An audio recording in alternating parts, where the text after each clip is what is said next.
Ensaladang Sports News!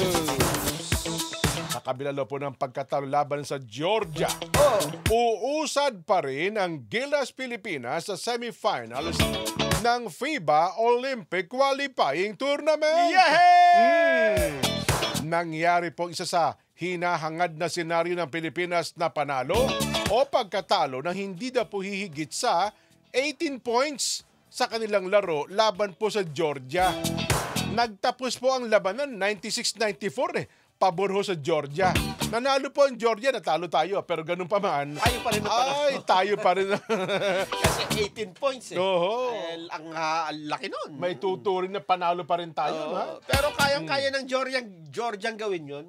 Ganon. Kung hindi maganda yung strategy. Yung play nung...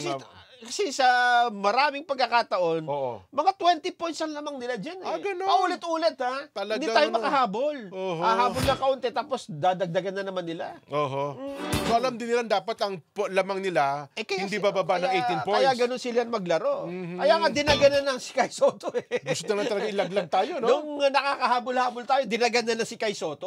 Kasi hindi makapasok yung isang malaki. May mantakin mo, Nelson, ha? Nagtala po si Justin Brownlee, 28 points, pare ko. 28 points. 8 rebound. 8 rebounds. 8 assist. Samantalang ito naman si Alexander Maburgsor-Bribeli. Basta yung kalaban. Si yung Georgia. Mabukelas Billy. Ano yan eh. Diyan, naglalaro daw sa NBA yan. NBA player pala to. Sa Magic, Orlando. Orlando Magic.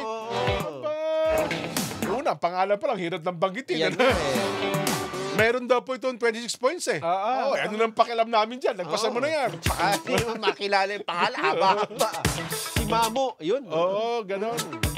Tapos, sige. ano nangyari? Ano nangyari sa kanila? Natulog na. Yun. Sa kabila daw po ng 20 points lead ng Georgia sa first half. 20 points. So, kaya tuwa sila. Sabi na, wala itong Gilas Pilipinas. Wala ito. Tatalunin namin ito. Pero ganun pa man, unti-unti nakahabol ng Pilipinas eh. Umabol. At nakadikit pa po sa fourth quarter. Ang sabi nga ng iba, binit-bit ni Brownlee yung Gilas. Mantakin mo Kasi naman. talagang pinipilit niyang ipasok yung bola dyan. Ibang klase talaga yung Brownlee. Pag gusto makashoot, nakakashoot talaga. Ang problema dyan, Jen, kung si Brownlee lang ang gagawa, hindi rin kaya. Siyempre naman. Kung siya lang ang inaasahan, hindi. Pero kung panonoorin mo yung buong laro, naku makikita mo, lahat sumushoot sa malalayo eh. Kailangan talaga niya ng katulong, kaya nga team game yun eh. At saka hindi pa, kung siya lang ang gumagawa dyan, babantayan na lang siya na mahigpit. Yun na nga. Huwag na papasukin yung apat, siya na lang papasukin.